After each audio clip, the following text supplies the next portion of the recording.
तो मित्रों, आज के मेरा गांव के भ्रमण के उपरांत मैं आपको जैसे कि विभिन्न प्रकार के जो फलदार वृक्ष, मेडिसिनल वैल्यू वाले प्लांट्स या जो हमारे अन्य फोडर प्लांट्स हैं उनके बारे में एक एक करके बताते जा रहा हूँ। और अभी हम चल रहे थे तो मेरे को रास्ते में ये बहुत ही मुझे बचपन की याद आई कि जब हम बचपन में छोटे थे तो एक फल होता है जिसको हम लोग बोलते हैं तिमला, और हिंदी में उसको अंजीर कहा जाता है।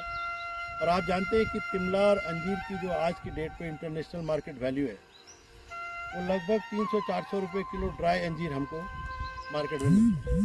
और कितना गुणकारी है, कितना लाभकारी है, आप अच्छी तरह से इसके रेट के अंदाज से पता लगा सकते हैं कि स्वास्थ्य के लिए कितना लाभकारी है। तो ये जो अंजीर जो तिमला है बहुत ही सुंदर, हमारे गांव में कम से कम 8-10 वृक्ष इसके होते थे। और मुझे याद है बचपन में कि हम लोग खूब तिमला खाया करते थे। और ये तिमला जो है आप देखते हैं कि तने से लेकर और पत्ती टॉप तक उसमें पत्ते कम और फल ज़्यादा होते हैं। एक किस्म से ये कंपोजिट फ्लावर होता था, लेकिन बाद में ये जब मैच्योर हो जाता है तो ये गोल पियर शेप जो इसका आकार नाशपाती के आकार का बनता है। और इसमें अलग अलग साइज़ के भी होते हैं। हमारे गांव के बगल में एक गांव है जिसका नाम है तोलू डांडा।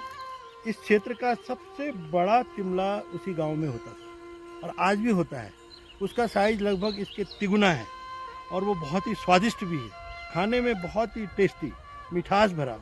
और यही कारण है कि यहाँ पर जैसे हमारा अखरोट है, जैसे हमारा तिमला है, जैसे हमारा बेडू है, जैसे हमारा किनगोड़ा है, इन सब वृक्षों की वजह से लोगों के अंदर एक नेचुरल फॉर्म में जो हमारे यहाँ मधुमक्खी पालन का उपयोग होता था, इन वृक्षों का ही देन है कि हमारे यहाँ का जो शहद भी है वो बहुत बेशकीमती हुआ करता है।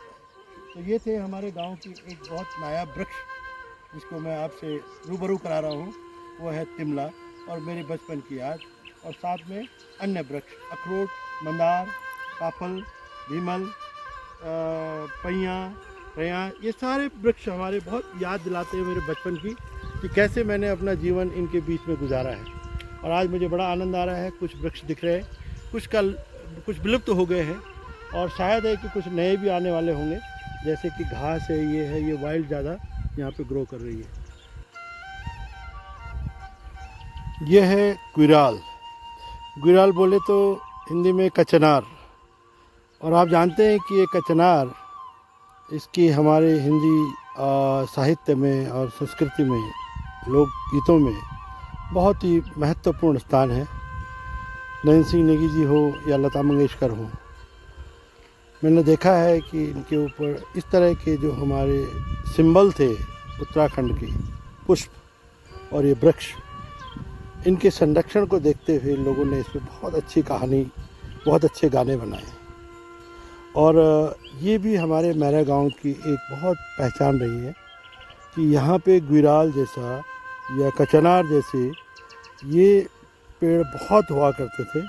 लेकिन आज मैं देख रहा हूँ कि सिर्फ और सिर्फ 1, 2, 3, 4, 5, 6, 7 वृक्ष, गांव के सरहद में 7 और 8 वृक्ष रह गए हैं और लगभग ये समाप्त हो चुके हैं।